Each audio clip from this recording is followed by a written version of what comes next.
Hello, everybody, and welcome to another episode of STEM Thing to Talk About. And today on the show, we've got Derek Lopez of Nike. Derek, welcome to STEM Thing to Talk About. Thanks for coming on the show today. Thanks for having me. Really looking forward to it. Yeah, for sure. Derek, would you mind introducing yourself and telling us a little bit and explaining a little bit about what it is that you do? Yeah. So, hey everyone, my name's Derek Lopez.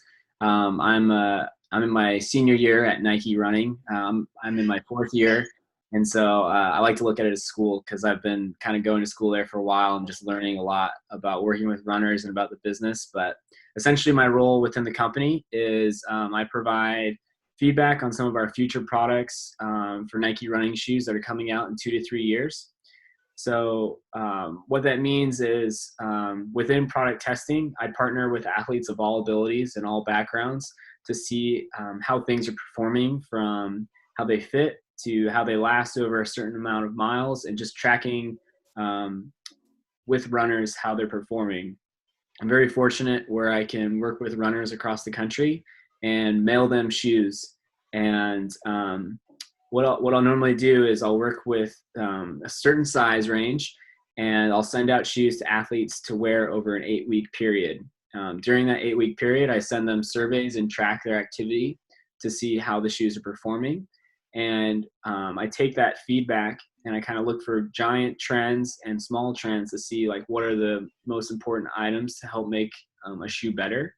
And I'll take that feedback and pass it along to our engineers, designers, and our marketing folks so that they understand how we're progressing towards our goal of making a finished product. Typically, it takes us about 2 years to make a shoe. And so from start to finish, we have different gates where we're trying to fine tune things to make the next prototype better. So in a nutshell, I'm a little bit of a messenger guy, and I kind of pass along all types of messages to our team to ensure that we're making great shoes. Wow, 2 years. That's when you go to buy a pair of shoes in the store, you usually don't really think that it's going to take, or that it took 2 years to develop it. So that's just really, that's really impressive. That's wild. Can you describe a little bit about your background and a little bit about what brought you to this position at Nike? Yeah, so I'm a big believer about passions and following what you're passionate about and being true to yourself. And my path to Nike is very unique and very different from most people. And I think that's the really nice thing about Nike, and just how they're very open to like having other people from different backgrounds join the company. So I went to school to be a teacher. So a lot like Charles, I wanted to work with kids, and my goal was to be a cross country and track coach, but also teach history and social science. So I went to school to be a social science teacher for secondary education. So I wanted to work with middle school and high schoolers. And I went abroad to Thailand after graduating from college, and was kind of deciding whether or not I wanted to go to grad school. And when I was teaching abroad in Thailand, I decided maybe teaching wasn't for me. So I went back to Portland, where I'm originally from, and started working at a nonprofit called Make-A-Wish Oregon. And I was working with kids who were facing life-threatening illnesses, and decided, hey, maybe nonprofit's not for me. So I started working part-time at a running store. And it was there at a running store that I kind of developed my love again for running. I ran in high school and college, so that was always something I was really interested in. And when I was working at the running store, I found out about a customer service job. So my first job at Nike was actually 6 years ago as a contracted employee. And for 18 months, I was working in a call center and answering the phones and placing orders, and just encouraging people to like buy certain products to help them along their athletic journey.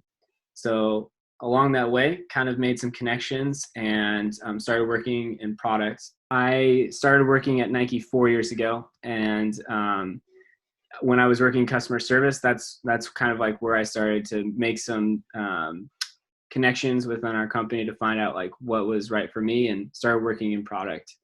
It was 4 years ago in April. So nice, man. So you hopped around a little bit there. But I mean, that's a big part of so many people when they trying to find the right fit for a job. I think, those doors opened for me because I was able to go to school, and I went to a small liberal arts college down outside of Salem, Oregon. And what's that school called? Western Oregon University. Got it. Cool. I went to school at Western, and for me, it was just like I just wanted to teach and coach kids, and I think I was just really excited for that opportunity. And I think the biggest thing that I learned when I was in school is like, even though you get a degree in something, it doesn't mean you have to go into that field. So I think what I was able to learn at Western was really key for me. So it's okay if you don't know what you're going to go to school for. I think if you know what you're passionate about, that's the most important thing. And I always encourage people, like, it's okay to change your mind and figure out like what's best for you. Yeah, no, for sure. I think that's probably encouraged. Actually, you got to experience different things. Now, you had mentioned earlier the athletes that you work with, or who are the different athletes that you work with? Yeah, so everyone from your everyday weekend warrior to your soccer moms to someone who is training for the Olympic trials, or even the kind of the elite of elite, people who are running well and placing at really awesome competitions like the Olympics or the World Championships. So the work that I kind of do is on everyday trainers all the way to competition footwear. So that includes like road racing, and for those of you track fans out there, some of the track and field products. So I work on a little bit of everything with a lot of different athletes. Yeah, I mean, that's a really cool opportunity to be able to work with such a big span of athletes too. So it sounds like you mostly test running shoes for the most part. Is that correct? Mm-hmm. Yeah. Awesome. And so what kinds of tests and experiments do you conduct in order to prototype these shoes, and really, and like what data do you collect in order to figure out what is the optimal design for these shoes? So we use two types of formulas. One is what I kind of described earlier about that long-term testing, and that's over an 8-week period. And the other is more of a dynamic test where you're comparing two types of things. So you want to kind of keep it the same. So you're understanding how two different foam compounds are comparing against each other. So what we'll usually do is we'll have athletes kind of in a controlled environment run the same distance over the same amount of time. So, you want to have like someone run 1.5 miles in one option and 1.5 miles in the other, and you're trying to compare what athletes like and why. And we use metrics within a lot of different formulas. So it's like in-person feedback to collecting data through large surveys. And that's how we kind of generate like what's the best decision moving forward, and what do athletes prefer. Mm-hmm. So it's really nice because like we'll have these big ideas, but a lot of times the athletes are driving what decision we go with. Yeah, I mean, the customer or client feedback is uber important in the STEM world. So, I mean, like, you guys have to make sure to take in that feedback. Now, what type of characteristics are you looking for in different shoes that you're prototyping? Yeah, I think that's because everything is kind of fine-tuned differently. So whether it's making something ultra light or ultra responsive or very fast or really durable, like those are little cues that our team really harnesses on. So we have different ways where we can tweak things on our side to make it lighter or faster or go further. So it's nice because we're always working on things ahead of time, so we can try and incorporate like what we think is best. And so a lot of times it's just educational guesses, but luckily we validate all that through athletes. Yeah. What materials do you use for the shoes, and does it depend on what the purpose of the shoe is? Yeah, so one of the things I didn't mention, but when we start off a project, we have a brief, and that's usually brought in by our marketing person. And they're kind of giving the high level of like what we're trying to get after. And so within that brief, there might be specific aspects. So we have a Flyknit technology that is recycled polyester yarns that we use to kind of craft the uppers of shoes. So depending on like what kind of levers we're trying to pull to make a shoe better, we'll kind of use that to bring that to projects. So my role is within testing, and we've got a designer who's making the shoe look a certain way. We also have a material designer, and their job is essentially to work with vendors across the world to find specific materials to make shoes a certain way. So we have a lot of different teammates within the project that kind of help bring things to life. And that's one of their roles, is to look at those specific materials. Huh. Very cool. One of the questions that the kiddos came up with was, what does testing for Nike, how does that differ from other companies? I'm not sure if you really know what I don't have a ton of exposure to other companies within the footwear world and what they're doing, but I know within a lot of like food companies, for example, their testing is done a lot at a bigger scale. So when they're bringing like different types of cereal to the market, they're looking for a lot bigger of a broader audience. So I can't really speak to like what other footwear companies are doing, but I do know that they're testing done at a lot of different levels, and some of them based on budget are sometimes higher or lower than what we're doing. But I would say we do quite a bit of homework on our end. Yeah, no, lots of research and lots of testing on them. This is a cool question. What's the favorite shoe that you've worked on in order to develop, and why?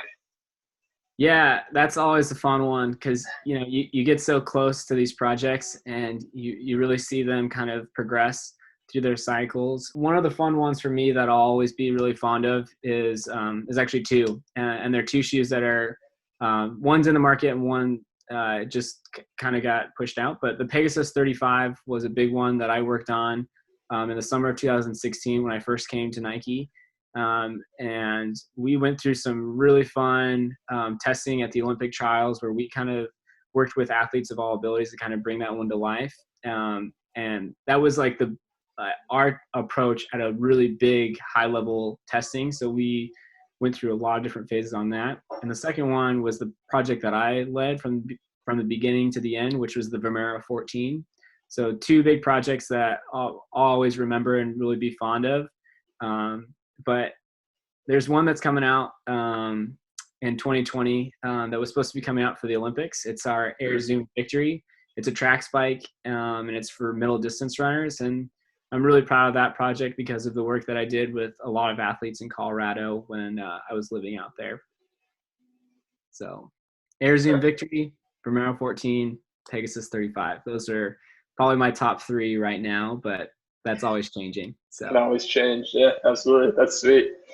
What is one of the hardest parts of your job, and what's one of the parts of your job that you like the best? You can answer those in either order.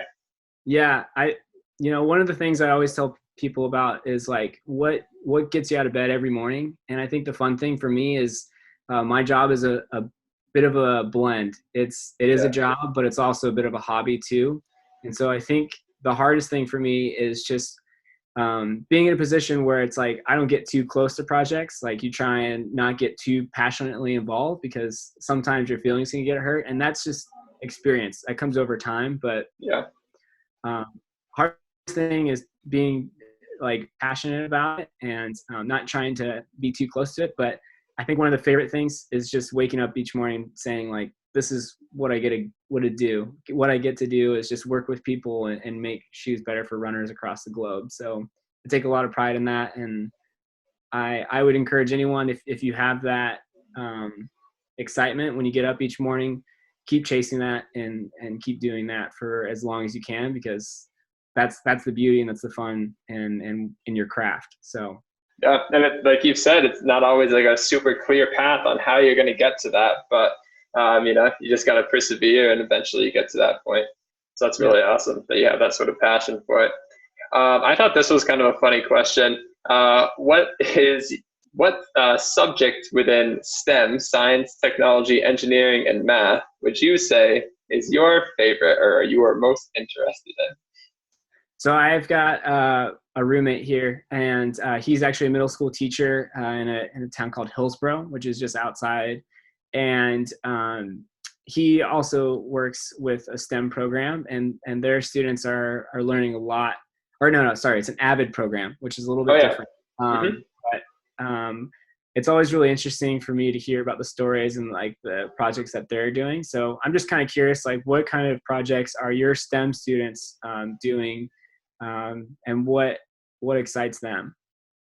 Yeah, I mean, they do a variety of stuff. Right now, it's a little strange because everything's remote. So right now, they're kind of doing like interdisciplinary projects where they get to choose something that they have passion for. So I've got everything from students doing coding projects to students building different things, such as I have one student who's trying to build a tunnel, secret tunnel in their house. Have students building boxes for their comic books. I've got students who are doing just lots of research, things on like, especially like the coronavirus, since that's so prevalent right now. So lots of different projects. That's awesome. Cool, man. Just one last thing is just if there's anything else that we didn't talk about today that you think would be cool to talk about that the kids would like, anything relevant, you're more than welcome to chat about it. But if not, then that's cool too. I'm a big outdoors guy, so I really enjoy my time outside. And I think right now, what I'm facing is a lot of Zoom calls and a lot of time in front of the computer. Sure. And the beauty of Colorado is one day it'll be snowing, the next day it'll be nice. And so I lived in Brimfield for a long time, and there's tons of bike paths out, and I know there's a lot of social distancing guidelines, and I encourage everyone to follow those. But I also encourage everyone just to continue to stay outside and stay active. I think the mind is incredible and what it does, and so it's really easy to kind of fall in the trap of sleeping in late and staying up late and kind of getting out of your routine. But I would just encourage everyone to, whether it's playing basketball in your own area or going outside for a run or a walk with your family or going for a bike ride, do it safely, but also get outside too. And don't forget like how incredible it is to just enjoy being active. I'm a big component of that. And I just really enjoyed chatting with you about my experiences, and I'd be happy to answer any follow-up questions that anyone may have. So there you have it from Derek Lopez of Nike, and he left us with one last closing remark. Do what makes you happy. I always feel a little bit better when I'm moving around outside, and yeah. So there you have it from Derek Lopez, the shoe testing analyst for Nike. Get outside, but be safe. I'm your host, Charles Remelive of STEM Thing to Talk About. I'll talk to you all again next week.